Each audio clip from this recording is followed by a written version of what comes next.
നമസ്കാരം. ജാതക കഥകളിലെ 72ാമത്തെ കഥ മൃഗബലി. പണ്ട് വാരണാസിയിൽ വേദപണ്ഡിതനായ ഒരു ബ്രാഹ്മണനുണ്ടായിരുന്നു. അദ്ദേഹത്തിന് ധാരാളം ശിഷ്യന്മാരുണ്ട്.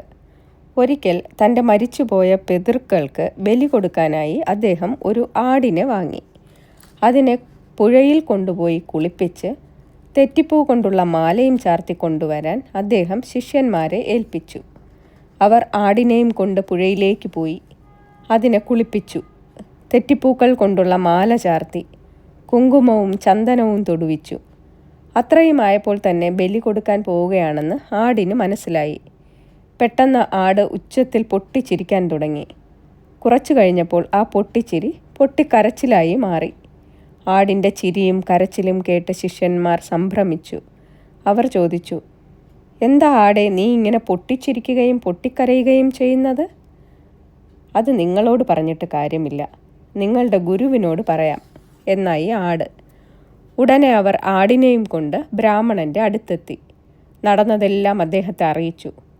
പൊട്ടിച്ചിരിയുടെയും പൊട്ടിക്കരച്ചിലിൻ്റെയും രഹസ്യമെന്താണെന്ന് അദ്ദേഹം ആടിനോട് നേരിട്ട് ചോദിച്ചു.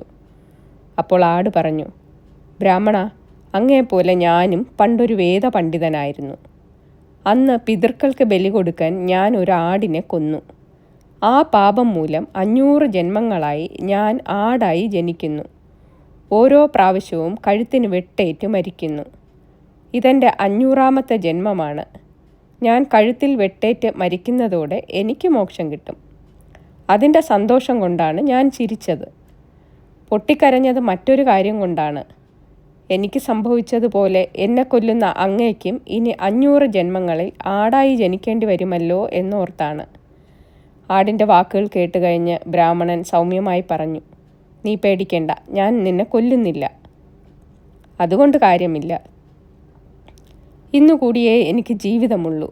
ആട് പറഞ്ഞു, "നിന്നെ ആരും കൊല്ലാതെ ഞങ്ങൾ കാത്തുകൊള്ളാം" എന്നായി ബ്രാഹ്മണൻ. അദ്ദേഹം ആടിനെ കെട്ടഴിച്ചു വിട്ടു. എന്നിട്ട് ശിഷ്യന്മാരോട് പറഞ്ഞു, "ഈ ആടിനെ ആരും കൊല്ലാതെ ശ്രദ്ധിച്ചു കൊള്ളണം." കെട്ടഴിച്ചു വിട്ട പാടെ ആട് അടുത്തുള്ള മലഞ്ചെരുവിലേക്ക് പോയി. അവിടെ കുറ്റിച്ചെടികളുടെ ഇലകൾ കടിച്ചു തിന്നാൻ തുടങ്ങി. ബ്രാഹ്മണനും ശിഷ്യന്മാരും പുറകെ എത്തി. പെട്ടെന്ന് ആകാശത്ത് അത്യുഗ്രമായി ഒരു ഇടി വെട്ടി. മലമുകളിലെ ഒരു പാറ ഇടിയേറ്റ് ചിതറിത്തെറിച്ചു. മൂർച്ചയുള്ള ഒരു പാറക്കഷ്ണം ആടിൻ്റെ കഴുത്തിൽ വീണു. കഴുത്ത് മുറിഞ്ഞ് ആട് ചത്തുവീണു. എല്ലാം ഒരു നിമിഷം കൊണ്ട് കഴിഞ്ഞു. ബ്രാഹ്മണനും ശിഷ്യന്മാരും ആടിൻ്റെ ജഡത്തിനരികിലെത്തി. ഈ സംഭവം നടന്നതിനടുത്ത് ഒരു മരത്തിൽ ബോധിസത്വൻ വൃക്ഷദേവതയായി കഴിയുകയായിരുന്നു. അദ്ദേഹം തപശക്തി കൊണ്ട് ആകാശത്തിലേക്കുയർന്ന് പത്മാസനത്തിലിരുന്നു. പിന്നെ മധുരവും ദിവ്യവുമായ സ്വരത്തിൽ പറഞ്ഞു, "ഹിംസയുടെ ഫലം എന്താണെന്ന് അറിയാത്തതുകൊണ്ടാണ് ആളുകൾ വീണ്ടും വീണ്ടും ഹിംസ ചെയ്യുന്നത്." ഇത് കേട്ട ബ്രാഹ്മണനും ശിഷ്യന്മാരും അത്ഭുതപ്പെട്ടു. അതോടെ അവർ എന്നേക്കുമായി ഹിംസ ഉപേക്ഷിച്ചു. നന്ദി.